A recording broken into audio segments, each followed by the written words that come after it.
Hello everyone, सभी को जोहार करता हूं। और जिस चीज़ को आप स्क्रीन पे देख रहे होंगे कि सीजीएल के 6 लाख अभ्यर्थियों को चुनाव के नतीजे का इंतजार, ये चीज़ मेरे प्रीवियस वीडियो में आप देख पा रहे होंगे।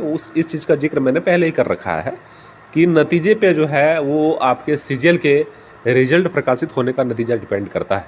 मतलब अगर बीजेपी सरकार आएगी तो सीजीएल एग्ज़ाम रद्द होगा, क्योंकि मैनिफेस्टो में ही जो है वो लिख दिया गया है कि सीजीएल परीक्षा सबसे पहले रद्द करेंगे। दूसरी बात, जेएमएम और कांग्रेस की गठबंधन सरकार आती है तो इस रिजल्ट को प्रकाशित करवाने की कोशिश करेगी। इसके लिए भी आप लोग तैयार रहिएगा। इस चीज़ का जिक्र मैंने 3-4 दिन पहले वीडियो में कर रखा है। वही चीज़ जो है प्रिंट मीडिया ने कल के डेट में छापा है कि सीजीएल के 6 लाख अभ्यर्थियों को चुनाव के नतीजे का इंतजार, परीक्षा परिणाम जारी होगा या रद्द, सरकार का गठन पर निर्भर। तो वही चीज़ है जिस चीज़ का जिक्र मैंने किया। भाजपा और आजसू ने अपने घोषणा पत्र में परीक्षा रद्द करने का किया है वादा, और कई अभ्यर्थी परीक्षा रद्द कराने की मांग कर रहे हैं, तो कई जो है वो जारी करने की मांग भी कर रहे हैं।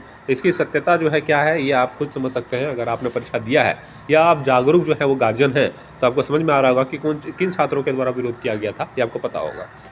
कुछ लाइनें यहाँ पे आप देखेंगे कि यहाँ पे लिखा गया है, झारखंड कर्मचारी चयन आयोग की सामान्य स्नातक योग्यताधारी परीक्षा सीजीएल 2023 के 6 लाख अभ्यर्थियों के विधानसभा चुनाव के नतीजे का इंतजार है। विधानसभा चुनाव के 23 नवंबर को, यहाँ पे आप देखेंगे 23 नवंबर को परिणाम आने तथा सरकार के गठन पर निर्भर करेगा कि इस परीक्षा का परिणाम जारी होगा या रद्द होगा। इसलिए इस परीक्षा में सम्मिलित होने वाले अभ्यर्थियों के साथ साथ उन अभ्यर्थियों को भी विधानसभा चुनाव के परिणाम का इंतजार है जो किसी कारण से इस परीक्षा में सम्मिलित नहीं हो सके थे।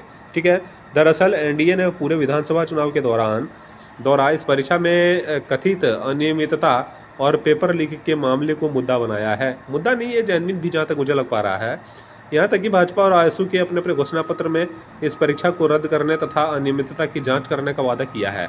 ये जरूरी भी है। झारखंड में एक वैकेंसी नहीं, लगभग जितनी वैकेंसियाँ आ रही हैं, जितनी भी बहाली आ रही है, सभी वैकेंसी में कुछ ना कुछ अनियमितता जो है वो देखने को मिलता है। कहीं सेंटर का कुछ इशू हो जाता है, तो कहीं पेपर लीक का मामला हो जाता है, तो कभी अगर सब चीज़ ठीक रहता है तो जेएसएससी कहीं ना कहीं कुछ घपला कर देती है। ऐसा कर देती है कि किसी लड़का का जो है रोल नंबर प्रकाशित किया गया, उसको जो है फिर से दूसरे दिन ये कह के निकाल देता है कि प्रिंट में त्रुटि के कारण जो है आपको बाहर किया जाता है, आपका सिलेक्शन नहीं हुआ है। तो उस लड़के पे क्या गुजरता होगा ये भी ज़रा सोच के देखने की ज़रूरत है। ठीक है।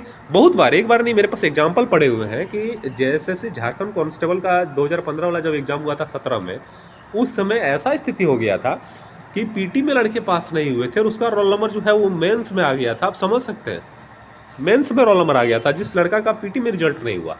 तो आप क्या ही कहेंगे। इस तरह के अनियमितता जो है उसको सुधारने की ज़रूरत है झारखंड में। और जिस तरह से आप लोगों को पता भी होगा कि कहाँ कहाँ से छात्रों को नौकरी दिया जा रहा है, किस स्टेट में नौकरी बांटा जा रहा है, तो उस तरह के नियम कानून को जो है वो रूल रेगुलेशन को साइड करना पड़ेगा अब।